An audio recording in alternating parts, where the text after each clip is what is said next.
And I now recognize the Ranking Member, Dean Phillips. Thank you, Mr. Chairman, and again to each of you. We have these conversations time and time and time again. We need a new approach. Don't stand with us. Let's sit down together and figure it out. We've tried a lot of sticks. I believe this new initiative, which I know is distasteful on the surface to many, is a bit of a carrot. But I do want to ask each of you, is there a chance, can you see any possibility that this potential exchange of $6 billion in their frozen assets for some hostage release, that there's more below the surface, that there may be a carrot there for changing the behavior, maybe aligned even with some of the rapprochement that might be occurring with Iran? I know it's not comfortable, but I'm just wondering what would work, what would work? Maybe starting with you, Mr. Rule, I'd just like to hear from each of you.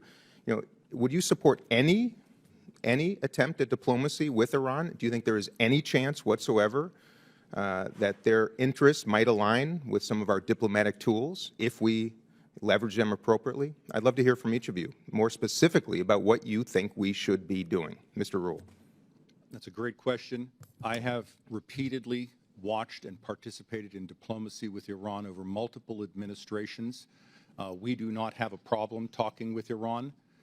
We just have a problem in getting Iran to say anything that is worth hearing. What has worked to change Iran behavior is a simple method. It is consistent, multilateral pressure and a sense that our deterrence actions are sincere. If Iran senses that it can outlast us, if it senses that our political divide in the United States can undermine those threats, then it simply waits, because its leadership has sat in the same chair since 1979, 1983 for the Supreme Leader, but he was around before that. Every few years, we change new congressmen, senators, White House personnel who come in and say, I'm a fresh face and it's going to be different. And after a while, the Iranians have seen this movie repeatedly. So if you're looking for the solution that brought Iran to the table in 2014, it is not a single deal that provides them with a carrot. Okay, so heavier sanctions and more alignment with consistent sanctions that touch the Supreme Leader, sanctions that are applied against individuals with no assets, no use of the financial system, no history of travel, and who are individuals the regime would rather not travel, are symbolic and may make you feel good. But you should also request in that report I mentioned, what is the actual impact of a sanction placed against Iran? Because the sanctions that cost them money do impact their decision-making. Okay, thank you. And I've got a little over 2 minutes left, so if we could each take about 45 seconds. Thank you. Let's go down the line here, Mr. Kavler. One of the relative of the U.S. hostages here. She's sitting here. Her father is in prison right now in a death row. Thanks for being with us. I'm grateful. And unfortunately, I only have 2 minutes. I do want to hear from each of you very specifically, as Mr. Rule just shared, what we should be doing.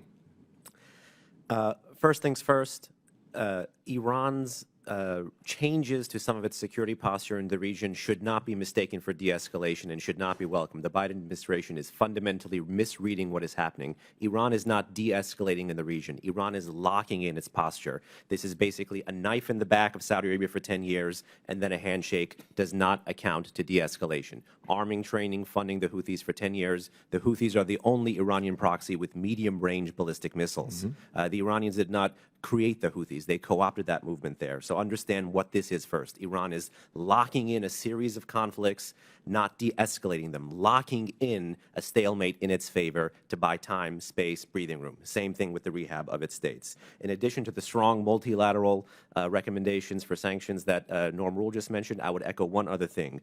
Deterrence by punishment, not just deterrence by denial. It is not enough to have air and missile defense assets in the region. What is punishment? Deterrence by punishment is kinetic strikes, lower threshold for those kinetic strikes, and more often and against the point of origin. For example, the Biden administration actually has a lower threshold for the use of force than the Trump administration, but is squandering it because it's responding not at the point of origin. I want to move to Ms. Maloney and Ms. Alinejad. You've been wonderful with your perspectives. I want to hear Ms. Maloney answer this with 30 seconds left, specifically. I'll be very brief. I agree with a lot. There's a lot of bipartisan consensus even on this panel and certainly in this room, but I would make a strong case for the need for direct diplomacy with Iran. I think that we have unfortunately made direct engagement toxic, and that simply has no historical precedent. We held embassies in the Soviet Union throughout the Cold War. We have always had a diplomatic dialogue with the Chinese.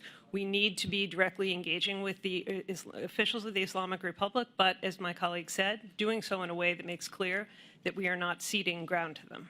Thank you, Ms. Maloney. My time's expired. I yield back. Thank